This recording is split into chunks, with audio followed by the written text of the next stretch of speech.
Hey listeners, thanks for dropping in. I'm Christy.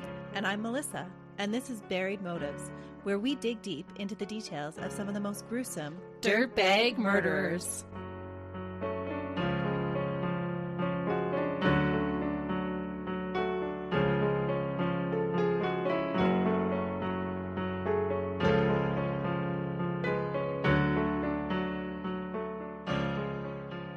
Hey listeners, Welcome back to Buried Motives. we're so excited that you're joining us today. Yes, happy Halloween, everyone. Yes, we have been eating our Halloween candy and we are hyped up and ready to go. And we hope that you're having a wonderful time celebrating and scaring each other this season too. Absolutely. Spooky season is well upon us and I'm so happy to be in this season. It is the time of year that we put our hearts through its paces, scaring ourselves with scary decorations, venturing out into the dark to collect candy from strangers, and friendly pranks that make you want to scream out loud. That's so true. Just the other day, my husband accidentally scared me. And he's like, now you know what your kids feel like when you scare them all the time. Yeah, if you have a friend like Christy, she's always pulling pranks. It's true.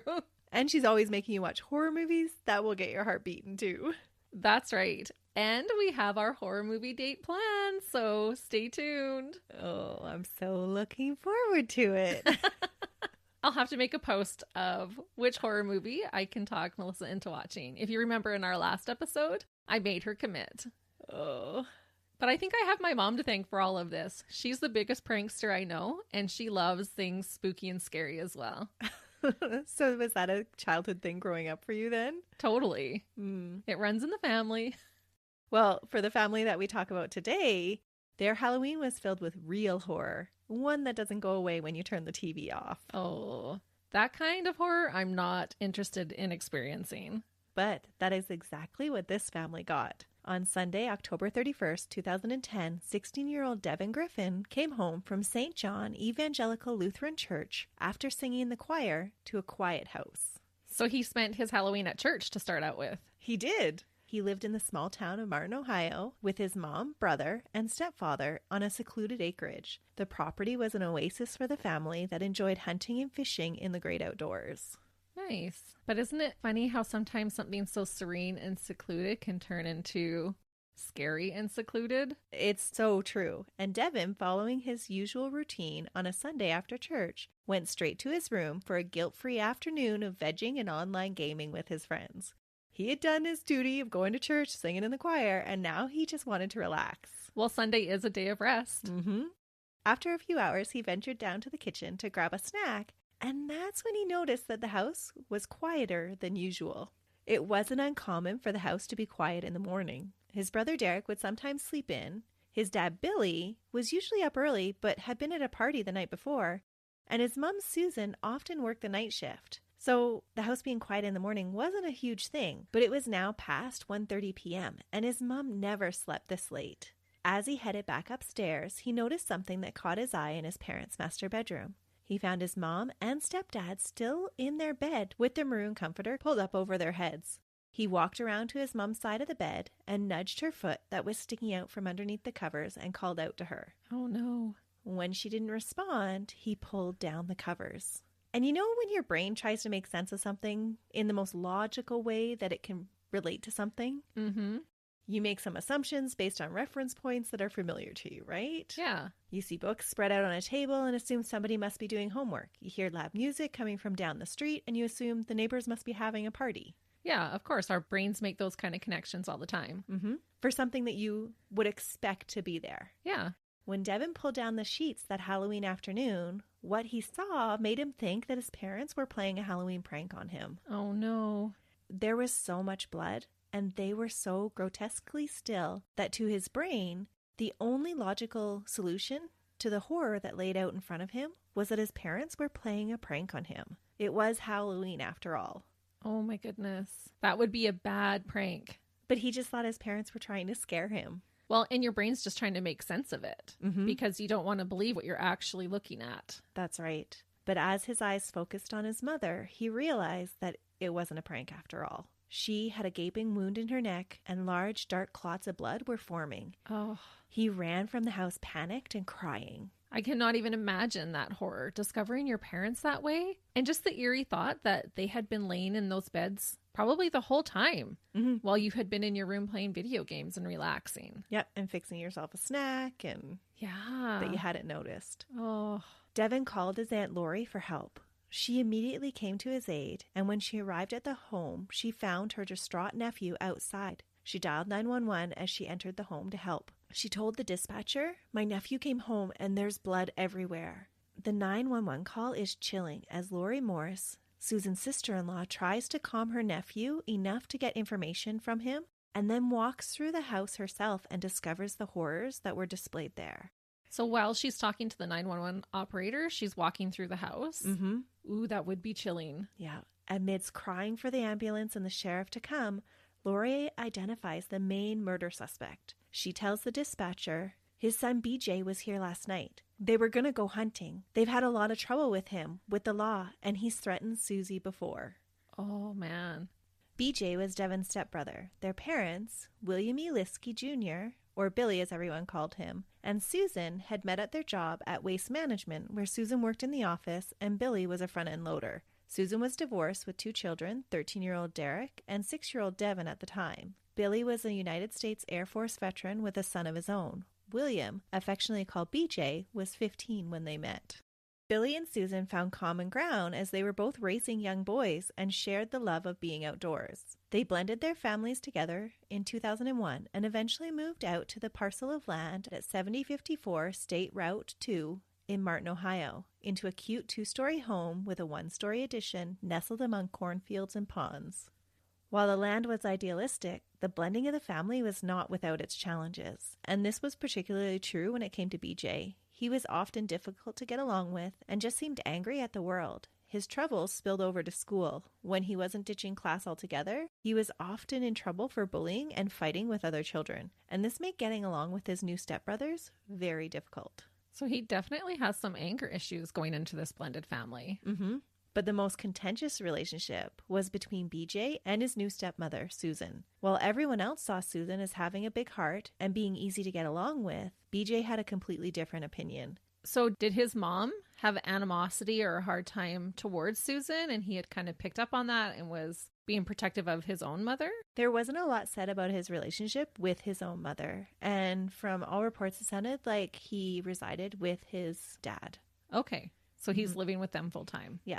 And do you know how long after his parents had gotten divorced that they got together? I don't. Okay. But there is definitely some strife with that relationship. And I think you're on the right track of maybe he already had some issues with his own mom and maybe feeling abandoned by her, or that his dad was moving on. Yeah. And kind of that resistance of, you can't take the place of my mom, you know, trying to deal, especially at a young age at the beginning, and his family unit changing as he had known it previously. And sometimes you just have to, as a child, look for someone to blame to make sense of it all. So it makes sense that he would focus that then on the new mom. And Susan did seem to be his target for that anger. Even though it probably wasn't deserved. No. He didn't appreciate Susan's intrusion into his life and didn't take kindly to her interference and attempts to try and parent him. He would be openly disrespectful to Susan, and this would cause a lot of tension in the family between BJ and Susan, between Susan and Billy, Billy and BJ, and even between BJ and Susan's boys.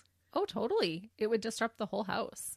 It's not an uncommon scenario for blended families. We know that it can be really difficult to define those new roles, not only for blended families that are newly established, but even those that have been together for a long time. Between sibling rivalry and the loyalty bind, blended families can be very difficult to navigate. Yeah, I can only imagine.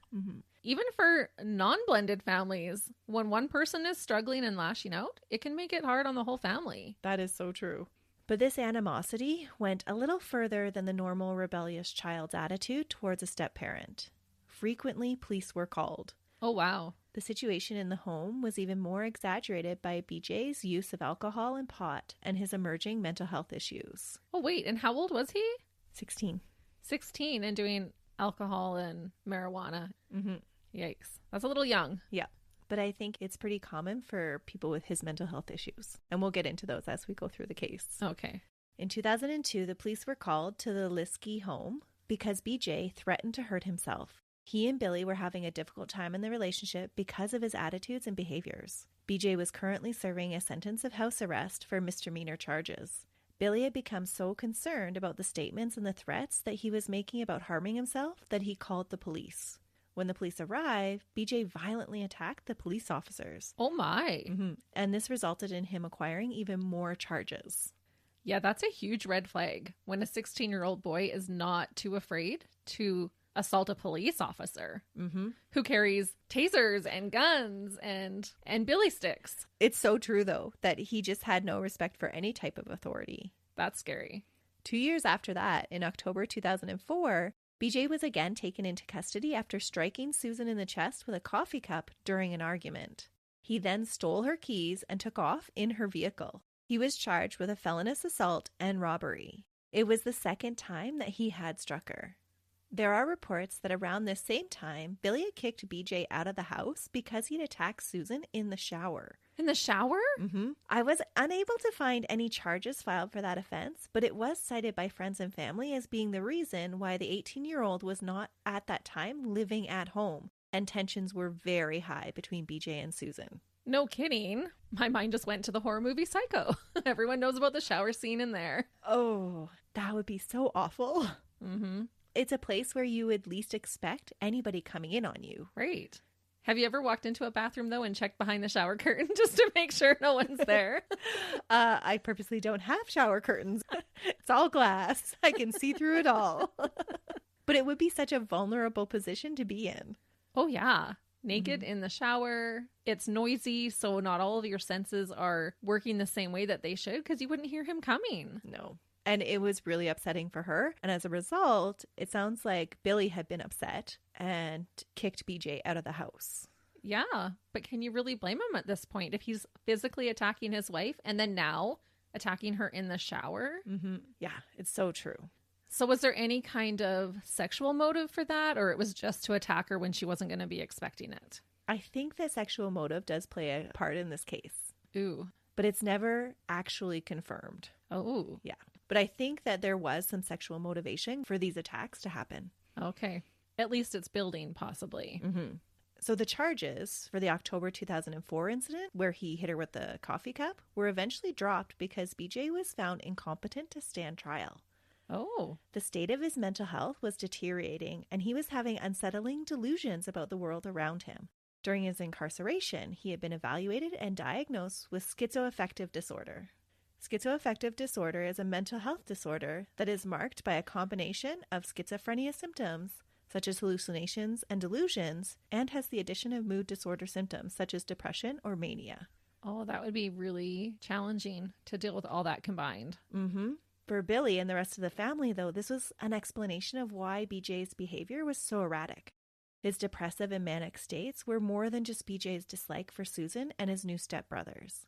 And the family was hopeful that with the right treatment, that BJ's violent tendencies could be controlled and the family could actually start getting along. Yeah, I could see that they would be hopeful to at least know what they're dealing with at that point in time. Because up until now, they just thought he was being a dirtbag. Yeah. BJ was hospitalized for treatment and when taking medication was a different person. In February 2006, Billy applied for guardianship over his now adult son. With guardianship, Billy was hopeful that BJ would be able to function outside of the hospital setting. For guardianship, Billy made the argument that he recognized that BJ still required ongoing support and help, and for someone to ensure that he was taking his medication, but felt that a halfway home was a better environment for his son than the hospital setting. Billy at this time had recognized the sad but common pattern of BJ taking medication and doing well, and then because of his success, he would come to the conclusion that he must not need medication anymore because he was better. Once the medication use would stop, BJ would start drinking and using pot again, which would aggravate his symptoms and the cycle would continue. And this struggle for medication compliance is real. It's been reported that of patients in treatment, roughly 50% take less than 70% of their prescribed doses. Oh, that's a huge amount. But you can see how that would be a vicious cycle. They're taking the medications. They're thinking, oh, I'm feeling great. I don't need this anymore. And then once you're off of it, it's hard to get back on. And believe again that you actually do need to take them. Right. There's actually lots of contributing factors to why they don't take their medication. Often these individuals have poor insight to how their illness actually affects their lives. They just don't make the connections between their erratic behavior and their failing relationships with those around them. Right. And they can justify it by blaming their feelings on the circumstance around them. Mm-hmm. And because of the side effects that come from taking the medications, they often have a negative attitude just in general towards taking medications. True. Couple all that with substance abuse that often occurs and the disorganization that comes along with a schizoaffective disorder, it's a recipe for a disastrous cycle that just keeps repeating. And so when he was on the medication, was he doing well? Like things were good? He did really well when he was on the medication. Okay. And this is what Billy wanted to avoid. Yeah. So he felt that once BJ was released from the hospital, that if they just released him to his own means, that he would just continue to go through the cycle again and again. And so he actually applied for guardianship over his adult son so that he could then mandate that he had to live in a halfway home. And in the halfway home, they would make sure that he was having to take his medications. Right. Or at least there would be a better chance that he would receive the treatment that he needed to have. Right. Or he would be at least monitored. So if he's needing extra help, it can be provided. That's right. That's what Billy was after. When BJ was released from the hospital, he moved to the halfway home in Sandusky, Ohio, about 50 minutes from his family's home in Martin. Unfortunately, it wasn't a fix-all to ensure that BJ did take his medications, and BJ would revisit the cycle of starting and stopping his medications many times. When he was off his medication, he was violent. He raged against his family during visits when he was at the house and against other residents and staff when he was at the halfway house. Oh, I bet they knew the moment he walked in the house if he was on his meds or not. Yeah, maybe they could have, but he's not off his medications to be difficult or be spiteful. There's actually a pattern that leads to them not taking their medication. And there's lots of things that are built right into their disorder that make it difficult to remember to take their medication, to continue to take their medication. There's often a disorganized pattern with schizophrenia. Yeah, for sure. And if there's adverse side effects that they don't enjoy, that could contribute to them not wanting to take it either, especially when they're feeling good, thinking, well, these drugs are what's making me feel bad. Yeah. And obviously I'm functioning fine. My relationships are going really well right now. And so why would I take these drugs that I don't need if they're giving me all these adverse effects and making me feel really awful? Yeah, that would be challenging to be in that situation. And challenging for the family too, because despite his on-again, off-again relationship with his medication regime, BJ continued to visit his family at their rural home in Ottawa County over the next 4 years. And as a parent, I think that you would just continually have hope that this time was going to be different. Like each time that he came home, that you would be hoping that he was on his medications and that things were going to go well. And that if you told him that he wasn't allowed to come home, it would almost feel like giving up on him. Oh, for sure. Absolutely. Such a struggle for the family as well. Oh, yeah. In the spring of 2010, police again were called to the property because BJ was once again off his medications and there was an altercation on the property. While out at the pole barn, BJ had started to yell and push his father around and then had taken off. Billy wasn't calling the police to get his son in trouble. He was just concerned because he was now responsible for this 24-year-old that was neither at his property or at the halfway house. Right, because he's his guardian still. And he's displaying all this erratic behavior and he's afraid of what he's going to do. And now he's a bigger threat than he was as a teenage boy. It wasn't uncommon for Susan or Billy to have to call friends and neighbors for support when BJ was acting up, and physical altercations broke out during his visits. Billy would frequently call on his friend Mark Gradell to come over during BJ's visits when things would start to escalate. Mark found BJ's behavior disturbing and alarmingly violent. He was even suspicious that BJ had been the one responsible for the deaths of several neighborhood pets. Ooh. His own dog had been shot twice with a .22 caliber gun. That would be so tough to be friends with someone when you think their son killed your dog. But Mark just stuck around Billy, trying to tell him over and over again that he really felt that somehow they needed to protect themselves from BJ. But Billy always remained adamant that he didn't really feel that BJ would ever do anything to really harm the family. And so he just continually tried to fix his relationship with his son. And sometimes it's hard to see when you're right in it. Because you love your son, you're trying not to give up on him or lose that hope or faith that things can be better. And I think, too, just like Devon at the very beginning, his mind jumped to the conclusion that it was a Halloween prank.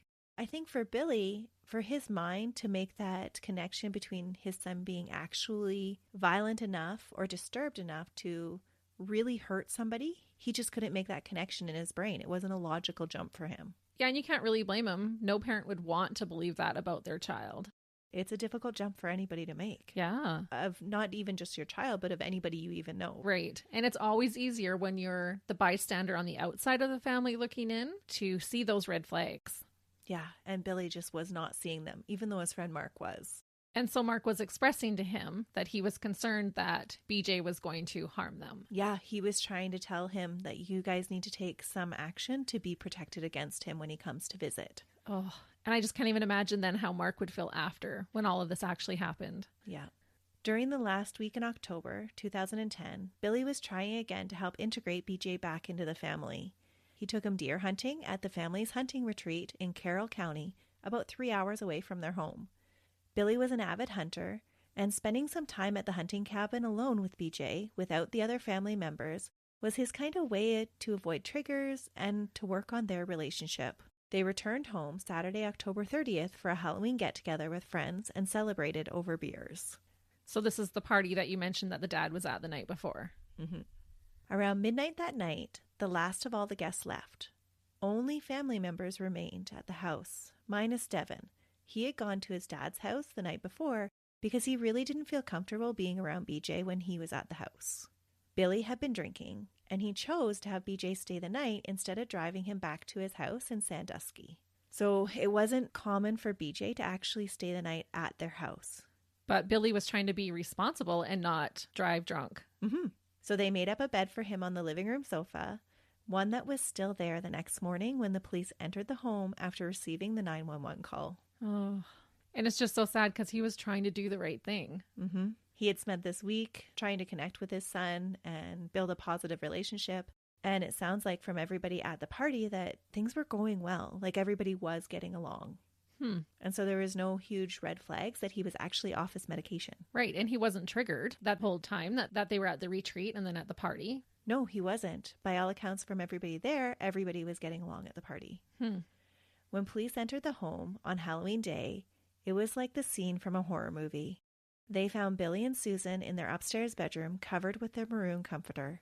Blood saturated the bed and the pillows. Billy was laying in a natural sleeping position and had been shot in the head 5 times from close range. Whoa, 5 times? Police estimated that BJ was standing less than 2 feet away when he shot his dad. So he just walked right up to him while he was sleeping and opened fired. There appeared to be no struggle on Billy's side of the bed. BJ had snuck into the room and crept up to his father while he slept and then ruthlessly shot him while looking down on him. Probably killing him instantly. Susan's body had clearly been manipulated after she died. She too had been shot from close range 3 times. There was also evidence that she had been sexually assaulted. While it was unclear what horrors had preceded her final breath, it appeared that she had woken up when her husband had been shot and tried to get away. Can you imagine waking up to that? No, not at all. But it was also unclear if the sexual assault had taken place prior to or after her death. Oh, no. Yeah. Ew. Just so disturbing. And that's why when you asked about, well, are these attacks kind of sexually motivated? This is why I think that they were. Later on, they actually used these increasing sexual attacks to guess that this was all premeditated. That is just so crazy. I can't imagine what she went through those last moments of her life. Because, you know, when you're woken from a dead sleep, it takes you a minute just to even get your bearings. She would have just been so disoriented to wake up to that and have, like we said, your brain has to register what you're seeing, what's actually happening. Yeah. And then if she was sexually assaulted by her stepson, I just cannot even imagine. So was there lots of signs of a struggle with her? Like, did she have bruising and defensive wounds to suggest he sexually assaulted her before killing her? Because it happened so close to the time of her death, they couldn't distinguish the timing of the sexual assault. But there were marks on her body, and the way her body was arranged in the bed, they knew that she had been moved there. Right.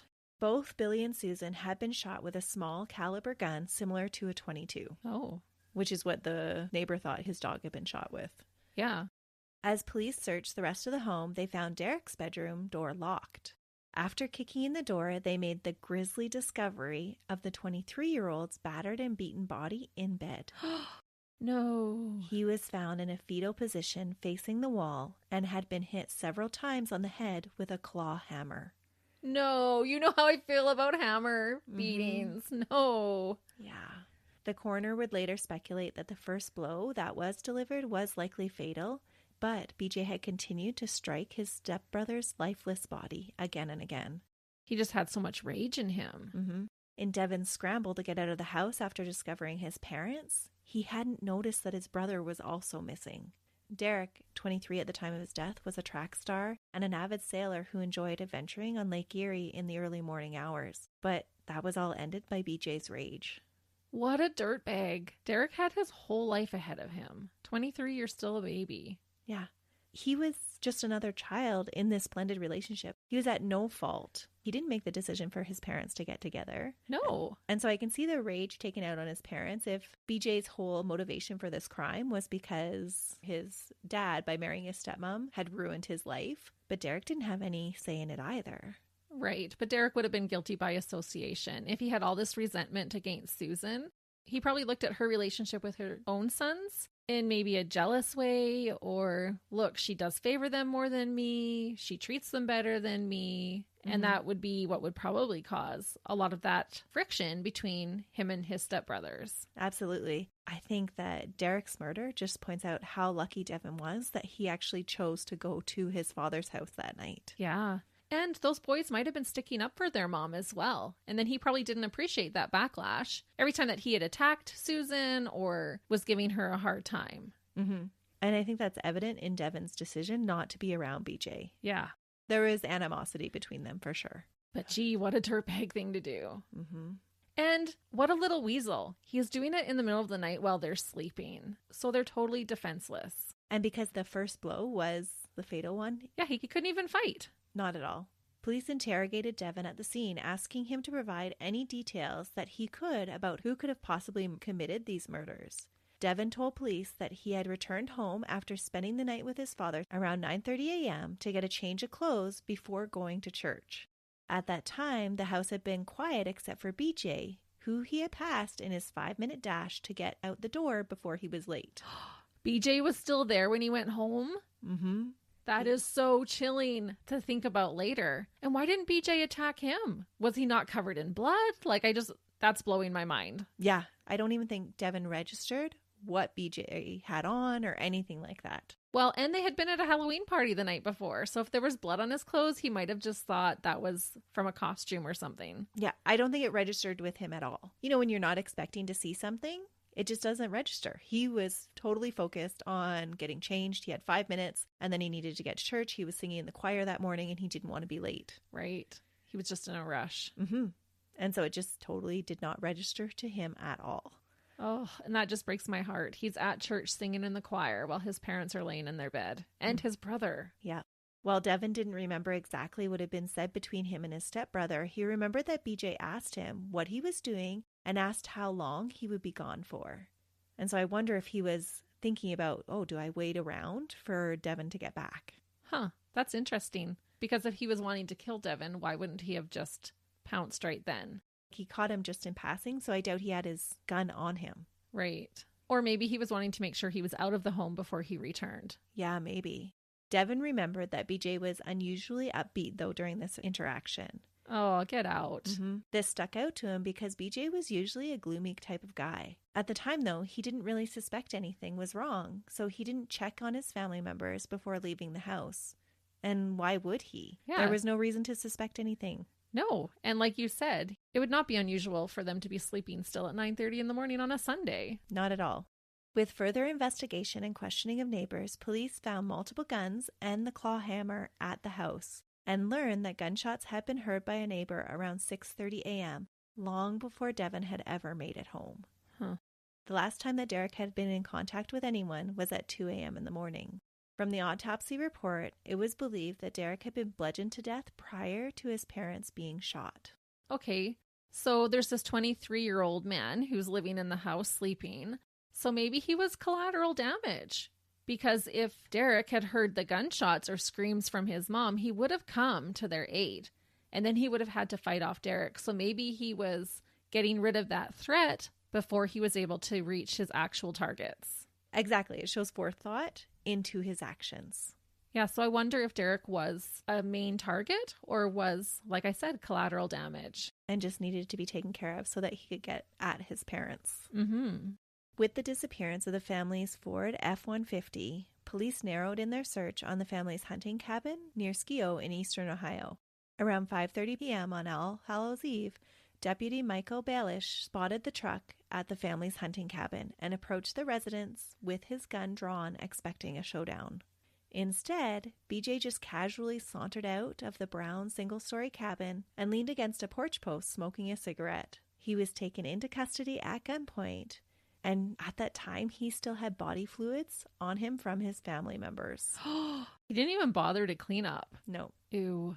So that's why I think that BJ and Devon's meeting in the morning was just this chance kind of quick pass by in the hall. Yeah. Where Devon didn't really register what was going on with BJ. Yeah. And how eerie for that officer to pull up to the cabin. So BJ's not even really hiding because he's going to the family cabin, which is a place that they would definitely go look. That's not even that far away from the house. Nope. And for him to just wander out so nonchalantly smoking a cigarette. Mm-hmm. That's what I have written. He was totally nonchalant and completely unconcerned about this officer or the fact that he had just committed a brutal Halloween family massacre. Oh, it's giving me Charles Starkweather vibes, actually. Yeah. And just to emphasize how unconcerned he was with just killing his family, he had stopped at a Subway on the way to the cabin. And when the deputy had pulled up, he had interrupted BJ's supper, and he actually never got to eat his sub. Good. That just blows my mind when that kind of thing happens. And how would you want to eat your sub with pieces of your family stuck on you? It did not register with him. Oh my goodness. So had he gone into a completely delusional state? Well, we'll get into that. And the people at Subway, with it being Halloween, they wouldn't have thought anything weird with him coming in with blood on himself. Nope. He's just there in costume. Yeah, because normally that would be a huge red flag, right? You might call that in. This man just came in covered in blood. Mm-hmm. But not on Halloween. No. On November 1st, William B. Liske was charged with the murder of just his father as police continued to gather more evidence. Their belief was that the murders were premeditated, but they needed more time to prove that. And so they knew that one murder was enough to hold him. And so originally he was just charged with just his father's murder. They wanted to make sure they got it right. Mm-hmm. 8 days later, 6 counts of aggravated murder were laid against BJ. 2 counts for each of his victims. His dad, William E. Liske, 53 at the time, his stepmom, Susan, 46, and his stepbrother, Derek, 23. Aggravated murder is equivalent in Ohio to first-degree murder. Yeah, absolutely. Mm-hmm. BJ originally pleaded not guilty, and his competency to stand trial was challenged by his public defender. When the initial assessment from November 15, 2010 found him competent, the defense pursued a second psychological evaluation because they're like, no, there's no way he is competent to stand trial. This second assessment was carried out by an independent facility, Twin Valley Behavioral Health Care. The second assessment was kept under seal and delivered to the court on March 16, 2011, where it was revealed that the second assessment ruled BJ competent to stand trial as well. Oh, wow. And how dramatic. It's sealed and sent to the court, which it should be, so it can't be tampered with. Yeah, but this was super shocking to a lot of people because BJ in the past had been declared not competent. Well, not competent enough to be able to have his father stand as his guardian. Mm-hmm. But the ruling was made because while in custody and with direct supervision to enforce taking his medication, his reasoning was clear enough to understand the court proceedings. Right, because now he would be on his medication by force. Mm-hmm. Which just shows you how different his personality can be on medication. According to Ohio state law and adjudicated competency, the trial court should find a defendant incompetent to stand trial only if there is evidence that shows because the defendant's present mental condition, the defendant is incapable of understanding the nature and objective of the proceedings against the defendant or of assisting in the defendant's defense. Which makes sense. So it's basically is he of sound enough mind to understand the court proceedings? Mm-hmm. Which it sounds like he is. It's not saying that he was of sound mind when he committed the murders. That's right. It is completely independent of the defense of not guilty by reason of insanity. That makes sense to me. But I do find this just so sad because Billy had been right all along. If BJ had just remained on his medication, he could be a functioning and contributing member to society instead of the dirtbag that he was when he committed these heinous crimes. Yeah. But also at 24, if you know what you're like when you're not taking your medications, you do have that responsibility to take it. Right, but remember, part of his mental disorder causes him not to fully appreciate what happens with his mental disorder. Yeah, it's a tricky situation for sure. With the evidence stacked against him and the death penalty on the table, BJ chose to bargain instead of continuing to trial on August 12th. There was really damning evidence against him, which included a sexual assault report that Susan had filed against him just a month before the murders. Oh, he totally did assault her then. Mm-hmm. His escalating assault on Susan indicated that the murders had an element of premeditation to them. Yeah, it sounds like it. And your assessment of why Derek was murdered first then, too, just tells me he had planned to carry out the murders.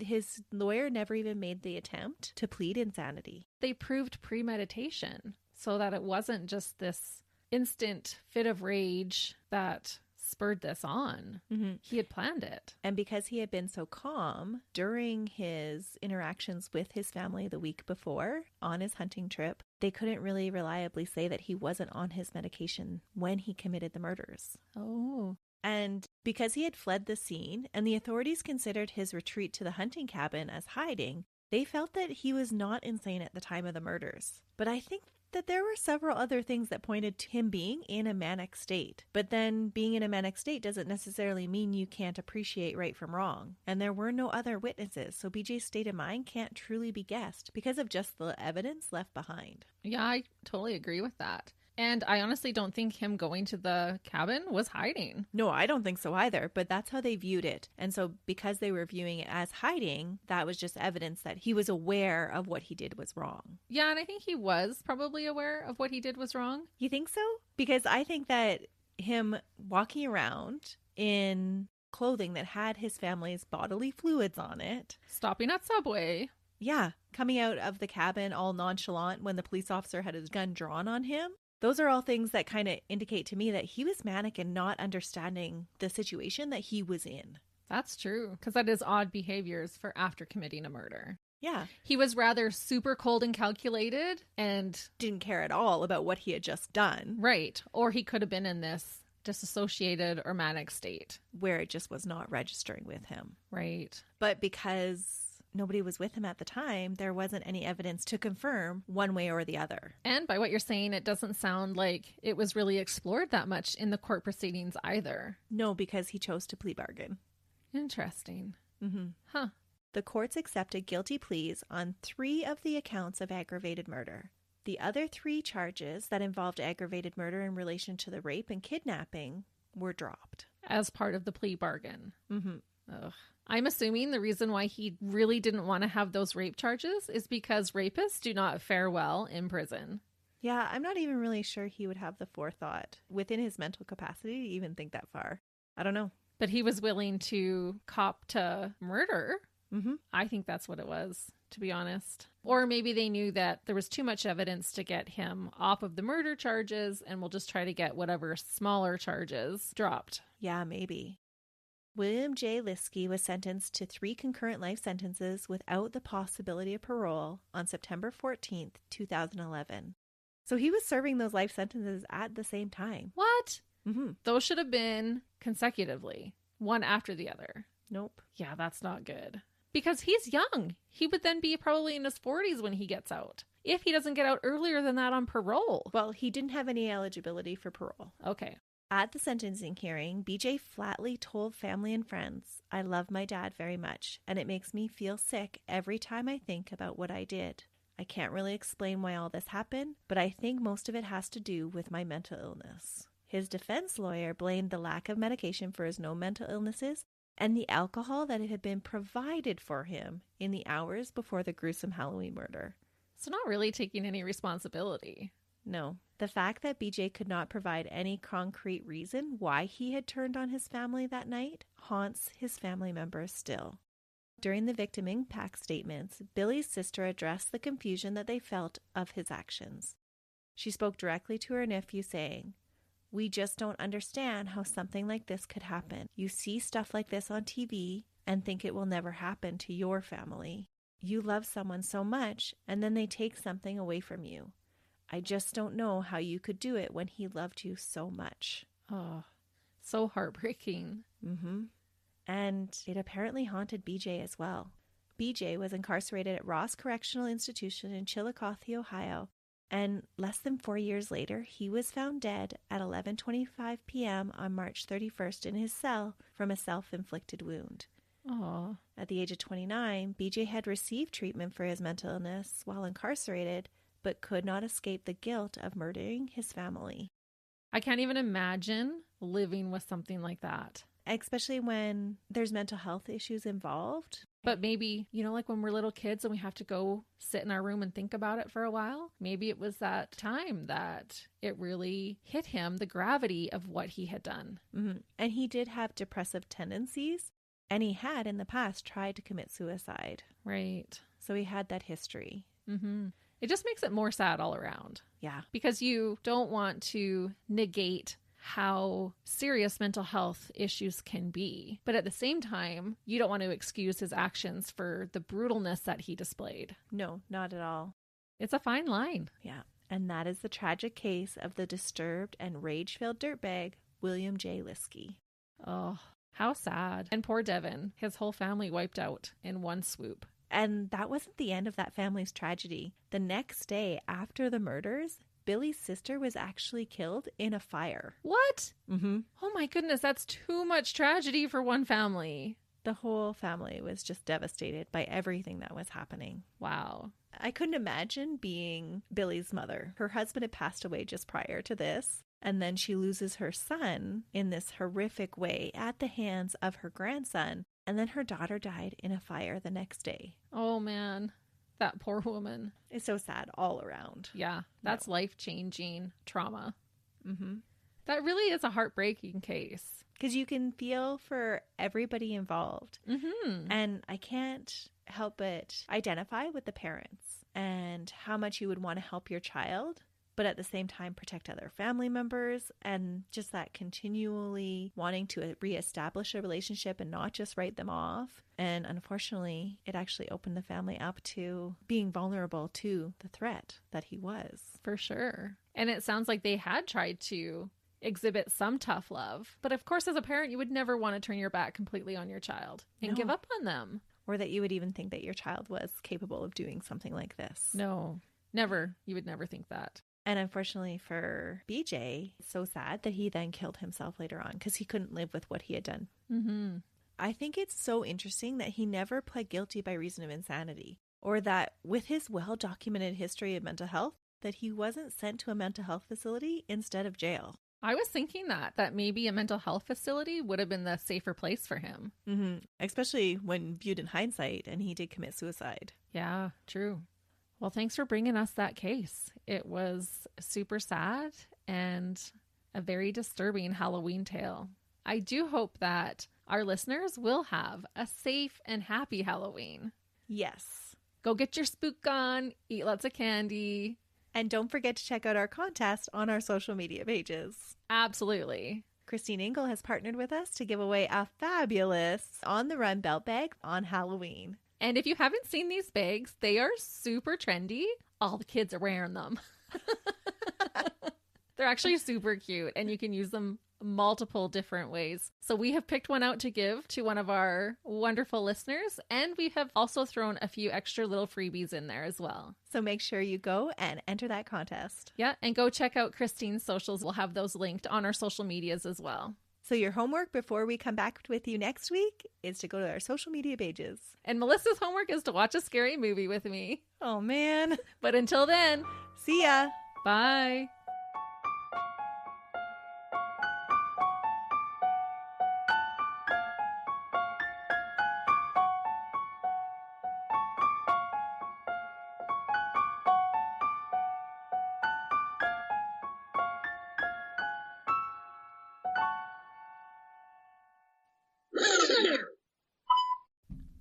right. I guess we better test again. Am I louder than you, Christy? Not usually. How does little old me have such a boisterous voice? PJ. So many times I got the wrong searches that come up when I was searching for his name. Sorry. I was trying to be really mature and hold that in. I call him BJ the whole time too. Every time I want to laugh. I can see her eyes sparkle. Oh, dear. Oh. You're testing me on this one. He was often difficult to get along with and just seemed angry at the world. Because his name was BJ. Bully sticks. Or what are they called? Not bully sticks. Billy. Batons? Oh, Billy. Yeah.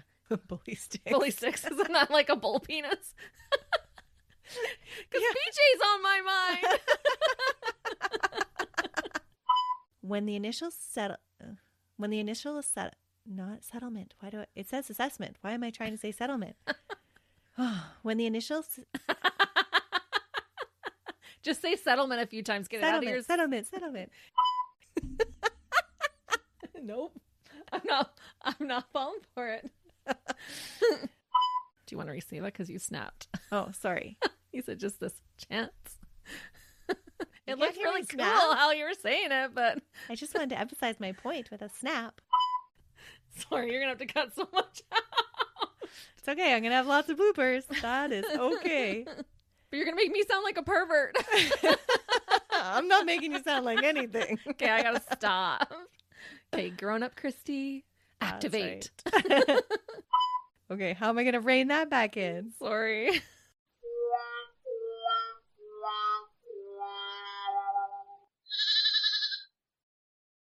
Another Sound Off Media Company podcast.